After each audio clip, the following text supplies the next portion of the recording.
మీరు సభా సాంప్రదాయాలకు తిలోదక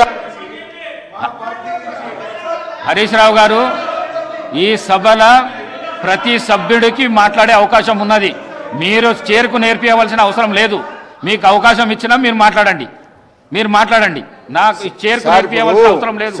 ఈ శాసనసభల ఏ సభ్యుడికైనా మాట్లాడే హక్కు ఉంది. మీరు సీనియర్ శాసనసభ్యులు నాకు నేర్పియవలసిన అవసరం లేదు, చేరుకు నేర్పియవలసిన అవసరం లేదు. మీరు మాట్లాడండి. There is a procedure in this house. There are some rules in this house.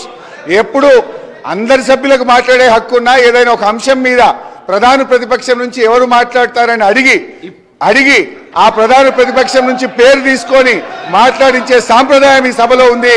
ఈ సభా సాంప్రదాయాన్ని తుంగలో దొక్కినందుకు ముందు నా నిరసన తెలియజేస్తూ నేను మాట్లాడుతున్నాను. అధ్యక్ష ఈ సభ కౌరవుల సభలాగా నడుస్తుంది అధ్యక్ష. బట్ అంతిమంగా పాండవులే గెలుస్తారు, న్యాయమే గెలుస్తుంది, ధర్మమే నిలబెడుతుంది. మీరేదో ఇలా మందబలం ఉందనో అధికారం ఉందనో అహంకారంతో చేస్తున్నారు.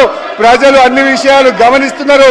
తప్పకుండా మీకు తగిన గుణపాఠం చెప్పే రోజు ఉంటుంది, జాగ్రత్త. అధ్యక్ష ఈరోజు రెండు అంశాలు అధ్యక్ష. ఎస్సీ వర్గీకరణ మీద భారత సర్వోన్నత న్యాయస్థానం ఇచ్చిన తీర్పును బీఆర్ఎస్ పార్టీ పక్షాన మా యొక్క హర్షాన్ని వ్యక్తం చేస్తూ ఉన్నాం, స్వాగతిస్తూ ఉన్నాం.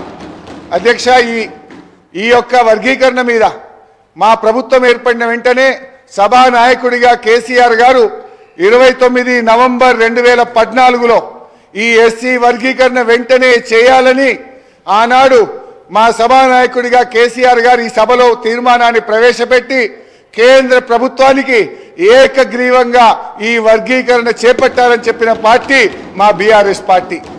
తీర్మానం చేయడమే కాదు అధ్యక్ష, ఎస్సీ వర్గీకరణను వెంటనే చేపట్టాలని ఆ తీర్మానం కాపీని స్వయంగా కేసీఆర్ గారే తీసుకొని ఆనాటి ఉప ముఖ్యమంత్రిగా ఉన్న నాయకులను, దళిత నాయకులందరినీ వెంట పెట్టుకొని వెళ్ళి